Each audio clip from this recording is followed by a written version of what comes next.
Čítanie zo svätého Evanjelia podľa Lukáša. Ježiš povedal svojim učeníkom: Bedra majte opásané a lampy zažaté. Buďte podobní ľuďom, ktorí očakávajú svojho pána, keď sa má vrátiť zo svadby, aby mu otvorili hneď, ako príde a zaklope. Blahoslavení sluhovia, ktorých pán pri svojom príchode nájde bdieť. Veru hovorím vám, opáše sa, posadí ich k stolu a bude ich obsluhovať. A keď príde pred polnocou alebo až nad ránom a nájde ich bdieť, budú blahoslavení. Uvážte predsa, keby hospodár vedel, v ktorú hodinu príde zlodej, nedovolil by mu vniknúť do svojho domu. Aj vy buďte pripravení, lebo Syn človeka príde v hodinu, o ktorej sa nenazdáte. V dnešnom príbehu Ježiš poukazuje na 3 typy také pripravenosti alebo cez 3 príbehy v rámci tohto evanjelia. Ten prvý príbeh je o tom, ako sa pán vracia zo svadby a upozorňuje na to, že by jeho sluhovia boli pripravení, keď príde pán do svojho domu.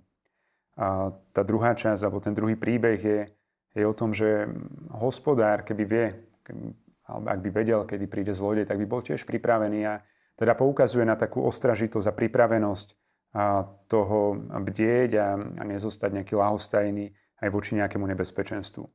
A teda tretí príbeh v tomto evanjelium je o tom, že Ježiš poukazuje sám na seba, že Syn človeka príde v hodinu, o ktorej sa nenazdáte.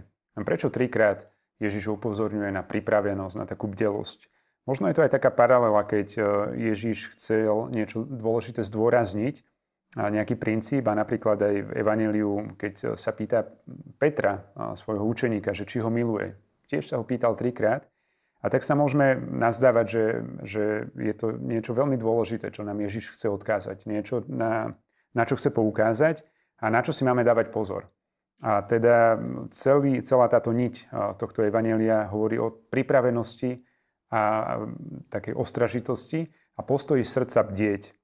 A pápež František hovorí, že nemáme byť gaučoví kresťania. Že akoby tak naznačuje, že nemáme tak dovoliť, aby naše srdce stučnelo, aby spohodlnilo, aby bolo také vágne, ale zdá sa, že v rámci evanjelia, v rámci teda posolstva aj svätého Otca, máme byť kresťania, ktorí budú pripravení, bdelí a takí disponibilní na to, keď príde pán. A to, keď príde pán, to ešte neznamená, že to musí byť hneď ten jeho druhý príchod, ale môže to byť nejaký popud k službe láske, nejakej misii, a možno nejaké naliehavosti sa modliť za svojho blížneho. Takže dnešné evanjelium nás pozýva do toho, buďme pripravení, buďme bdelí a keď príde pán, aby sme odpovedali na to, o čo nás bude žiadať alebo kde nás bude volať.